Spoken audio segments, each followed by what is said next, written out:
And now, it's time for another Dice Tower review with Tom Vasel. Hey folks, I'm Tom Vasel, and today we're taking a look at Daniel Tiger's Neighborhood's Welcome to Main Street game. Based on the PBS Kids, Daniel Tiger, who apparently certainly looks to me like a ripoff of the old Richard Scarybooks, but whatever. This is a kids game in which you're trying to collect a bunch of things from stores and then get to the clock factory as fast as you can. Definitely a game for younger children. Let's take a look.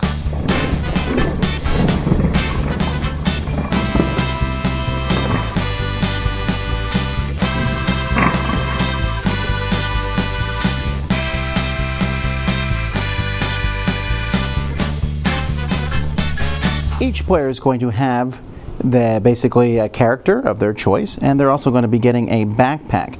This backpack is going to show items that you need to get. Essentially, you need to get one item from each of these places here on the board. So on your turn, you're going to spin the spinner. Okay. Spin the spinner. Alright, so let's pretend the spinner works well. You'll spin the spinner and move that many spaces. Now, if you land on a spot here, and I'm like, oh, I land here, and I need to get the this from the music store, like a toy drum, so I take it off and put it here on my thing like this. Alright, so that's one of the things. If you pass those, you can only move in one direction when you move. If you land on one of these colorful spaces here, you get to do nothing. If you land on the thank you tree, then you will go here and you will pick one of the cards. This says, go to Music Man's Music Shop, take a gift. Go to Neighborhood Smokehouse, take a gift. +2, that means you get to move 2 more. +1, you get to move 1 more. Sometimes they will actually have you go to a location and take a gift, and other times they're just going to have you move a few spaces. If you land on one of these present spots here, then you need to give a gift to somebody else that they need. So I look at you and I'm like, oh, you need the maracas. So I'll give you the maracas, and then you have to say thank you. And that's pretty much the whole game. You have to get all 5 gift tokens and then get up here to the clock factory. The first person to do that is the winner of the game. Okay, so we have a spinner that doesn't work very well. We have cards here that do not have rounded corners, which means they're going to get easily bent. We have little tokens here, which, as you can see, if a child decides to chew on them, that's not the game's fault, but the tokens here are okay. Little stand-up places to keep track of where the things are. These really have no bearing on the game.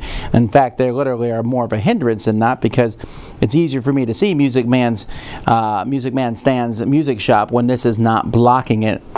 And then spaces. The board is, it's not very good quality, frankly. Here's the deal, folks.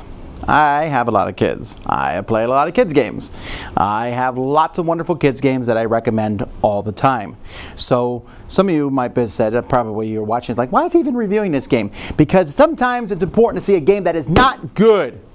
Alright, is this game for younger kids? Obviously. Is it good quality? No. Why would you give little kids components that are not good quality? That is a bad idea. Then this game doesn't do anything, right? Half time you spin the spinner and you're going to land on a spot that doesn't let you do anything. So the kids are just running around the board collecting stuff. Oh, and the game says sometimes you land on a gift. Help someone else win. And then they have to say thank you. Literally, it feels like this game was made to teach you how to say thank you. For crying out loud, give a kid a piece of candy and teach him to say thank you that way.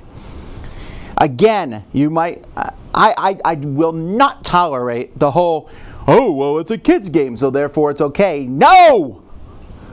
I review a lot of kids games, and there's fantastic kids games out there that give kids good choices. This doesn't give them a good choice. You spin the spinner and you move directions. Occasionally you might pick what direction to move. You might pick who to give the gift to.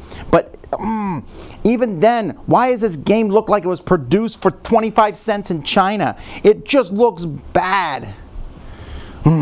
They're selling it off the basis of this Daniel Tiger Neighborhood.